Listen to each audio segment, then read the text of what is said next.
Confusion లో ఉన్నాడు. Sorry your honour. Public prosecutor గారు ఇప్పుడే నిద్రలేచినట్టున్నారు. నేను కన్ఫ్యూజన్ లో లేను. టోటల్ గా దేశం మొత్తం కన్ఫ్యూజన్ లో ఉంది.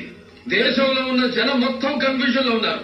ముందుకు పెడుతున్నామో వెనక్కి పెడుతున్నామో తెలియని కన్ఫ్యూజన్ లో ఉన్నారు. పురోగతో అధోగతో తెలియని కన్ఫ్యూజన్ లో ఉన్నారు. అంటే దేశం పురోగమించడం లేదంటావా? ఎందుకు లేదు సార్, చాలా పురోగమించాం.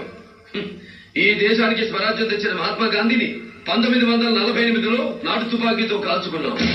1984లో దేశ ప్రధాని ఇందిరాగాంధీని AK-47తో కాల్చుకున్నాం.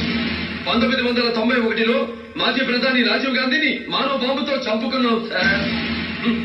40 ఏళ్లలో నాటు తుపాకీ నుంచి మానవ బాంబు వరకు పురోగమించారు సార్.